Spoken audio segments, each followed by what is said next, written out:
Well, it's a very serious matter because judges are expected to be in a, expect a lot of people's trust is there in the functioning of the judiciary.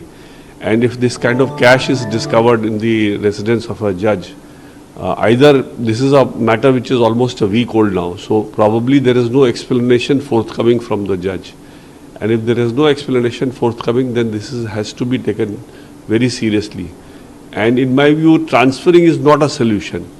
Because transferring, if he starts, if he's doing this kind of a thing and if he goes and does it in his parent high court, that really is not a solution. So he should be asked to, first there should be a small in-house inquiry, and if in the inquiry there is no proper justification, which is very unlikely for him to have any justification to have this kind of cash at his residence. जदि आमर ये उपस्थापना आपन को भल लगी थाए ताले निश्चित भाव में आपको बहुल मात्रा शेयर और सब्सक्राइब करने को अनुरोध। नमस्कार, आज आम देखू वर्तमान सारा भारत वर्ष में चांचल्य सृष्टि करिथबा जड़े दिल्ली हाईकोर्टर जस्टिस जी होचंती जसवंत वर्मा एवं आमे जुडिशियरी नारे कहबार अधिकार नथिले मध्य साधारण लोक मैंने जहाँ उत्सुकतार सहित अनै रही कौन आपर हम जदि गोटे लोक घर 5,000 10,000 15,000 15 लाख जदि कौन ऑफिसर घर कौन राजनेता घर कौन मुख्यमंत्री घर कि कौन मंत्री घर सीज होपर जो कार्रवाई होपर जो कार्यानुष्ठान हो बर्तमान जस्टिस घर जो दिल्ली रे घरे निआं लगी से नथिबा अवस्था घर लोक मैंने दमकल बाहिनी की डाकी से आसी देखला गोटे घरे टंकार गदा पहाड़ से मिलता से दमकल कर्मचारी मैंने निज डिपार्टमेंट को जड़े ये हूँ पृष्ठभूमि एवं आ भितर जसवंत वर्मा विषय आम टे कहूँ जी हूँ 56 वर्षीय एवं दिल्ली हाईकोर्टर विचारपति से पूर्व 2014 मसीहा जाए इलाहाबाद हाईकोर्ट से प्रैक्टिस करते वकिलाती करते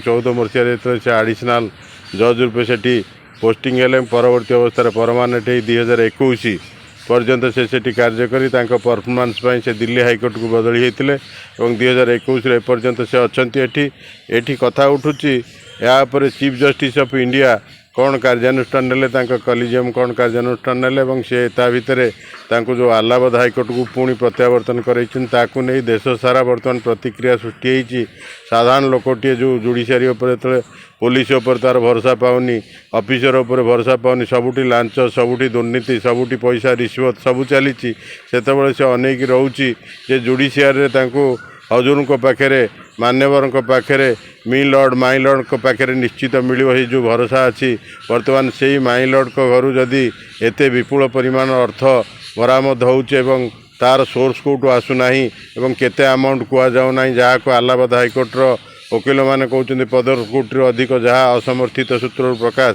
तापर वर्तमान आलोचना सृष्टि होती आम आपण को देखू विभिन्न हाईकोर्ट बार तांकर जो कर्मचारी मैंने अच्छे बड़ बड़ वरिष्ठ वकिल मैंने प्रतिक्रिया देखू।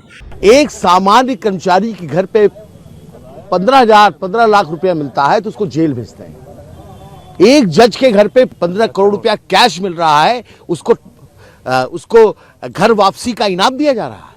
क्या हाईकोर्ट इलाहाबाद हाईकोर्ट क्या डस्टबिन है, कचरा बिन है? किसी जज के ऊपर अगर कोई चार्ज लगता है तो उसको इलाहाबाद हाईकोर्ट भेज दिया जाए। क्यों इलाहाबाद हाईकोर्ट भेज दिया जाए? क्या हम लोग का कोई वो नहीं है? हम लोग का अस्तित्व तो नहीं है? हमारी जुडिशरी यहाँ पर क्या निर्णय लेने के लिए जुडिशरी का स्वतंत्र होना आवश्यक नहीं है क्या? यहाँ पर एक भ्रष्टाचार का आरोप झेल रहे जज साहब को यहाँ भेज करके ये क्या साबित करना चाहते हैं? Certainly the issue of corruption within the judiciary is a very serious issue, and this is not something that has been articulated by senior counsel and lawyers in this country for the first time. It's been going on for years and public statements have been made. So I think that it's time for the Supreme Court to start looking at issues of how the appointment process should take place, that it should be more transparent, appointments should be more carefully done. The law is that a judge is not immune from prosecution under the Prevention of Corruption Act. The only gateway is that you need the sanction of the Chief Justice of India. So, as far as I'm concerned, I don't wish to make a comment except to say that the law must be set in motion. Because the minute you get a recovery of quote-unquote large amounts quote unquote, a pile of cash. What is a large amount? What is the pile of cash?